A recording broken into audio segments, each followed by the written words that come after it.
Welcome everyone. So we're looking at another probability questions where we're trying to understand the set notation that will be involved with resolving in setting up probability questions as well as resolving probability questions. So here we are told that the probability of A is 0.25, the probability of B is 0.37, and the probability of the overlap or the intersection of A and B is 0.1. I want to determine if A and B are independent and explain why A and B are not mutually exclusive events. So MEE, mutually exclusive events. So with these type of questions, what I would strongly recommend you to do is to draw a Venn diagram to represent the information. And then we can take it from there.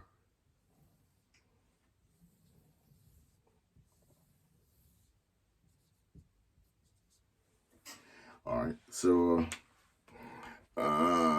what we can start with, always start with the overlap. So 0.1 right here.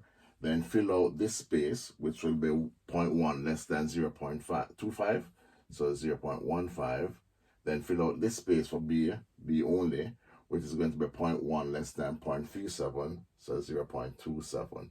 Now we know that the universal set, which is the space covered by the rectangle, is going to add up to 1. So probability must add to 1. So what we can do is add these values and then take away from 1 to get the probability of falling outside of A or B. So this is going to be 0.15, 0.25, and then add that to 0.27, so that will give us 0.52.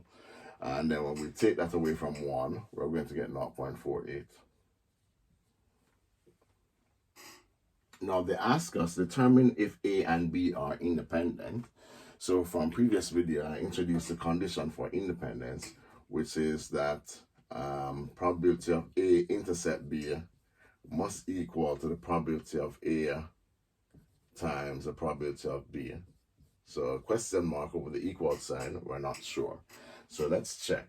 A intercept B is equal to 0.1, and is that equal to 0.15 times 0.27?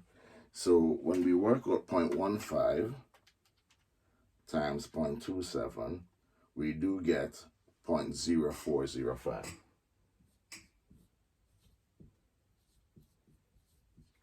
So 0.1 is not equal to 0.0405, therefore not independent.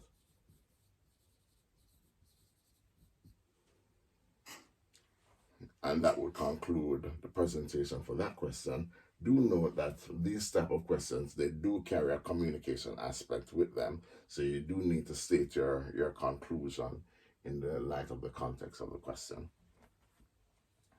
Now, in part B, they asked us to explain why A and B are not mutually exclusive events. Again, MEE for mutually exclusive events. So, based on previous presentation, we know that mutually exclusive events refer to disjointed events, events that do not and cannot occur simultaneously. And how do we know mutually exclusive events? The circles do not overlap, or if they overlap with a probability of 0. So here the overlap is non-zero, it's 0.1. Therefore, they are not mutually exclusive because they have a positive probability of happening at the same time. In part C,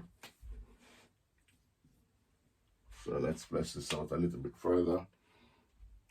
All right, so let's clear up this and then have a go at part C.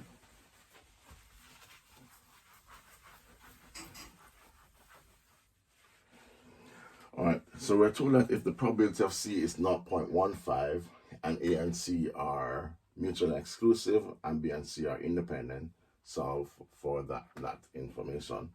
So let's redraw this. So we're introducing now a third event. So I want to draw a larger Venn diagram to accommodate the third event. So we'll have A, then we'll have B, and then we'll have C. So A, B, C. So notice what they said. A and C are mutually exclusive. Because A and C are mutually exclusive, they do not overlap, but B and C are independent. All right, so this is going to be 0.15, and that's 0.1. So we're told that probability of C is 0.15. That's 0.15. And then we're also told that B and C are independent. So the probability of B intersects C is the probability of B times the probability of C. So the probability of B, we know that to be 0.37. And the probability of C, we know to be 0.15. So we multiply those together overlap. So 0.15 times 0.37. And that's going to give us 0.0555. So that's 0.0555. All right. So we know that the entire probability of B is 0.37. So this plus this must give us 0.37. So we add that to 0.1 and then 0.37. So here will be 0.2145. All right. So we know that C adds up to 0.15. So this part of C will be the difference between these two numbers. So 0.15 minus 0.0555, and then that's going to give us 0.0945. Okay, so once we have done that, then we need to figure out what's going to be on the outside. All right, so remember that all of these numbers need to add up to 1. So what's going to be on the outside will be the difference between 1 and these numbers. All right, so we knew previously that it was 0.48. So what has really happened is that we are splitting 0.48 into 0.0945 and a number on the outside. So alternately, we can just add everything and then take it away from 1, whichever one you find easier. So let's add everything. 0.15 plus 0.1 plus 0.2145 plus 0.0555 plus 0.0945. All right, and then now that gives us 1 minus 0.6145. And what's on the outside will be 0.3855. So let's add 0.3855 to 0.945. So we got 0.48.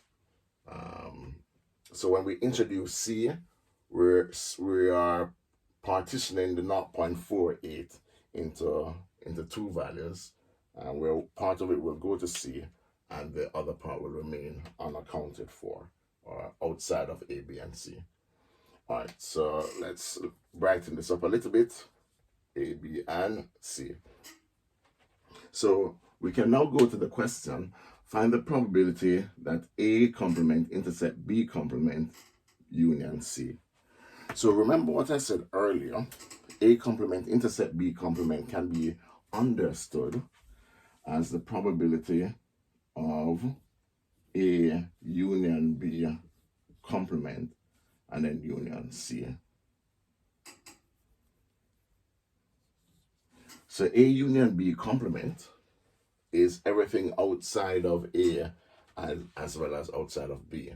So that means that we're looking at, and let me just erase this to reduce confusion. So we're looking at 0.0945 along with this. So that's A union B complement.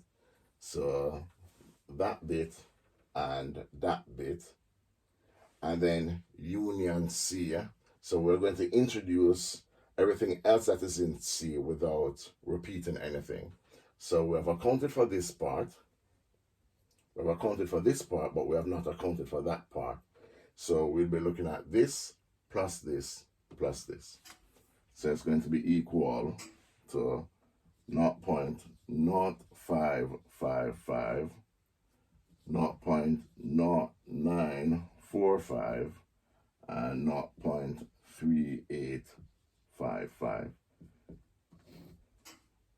So once we add that, we should complete the demands of this question.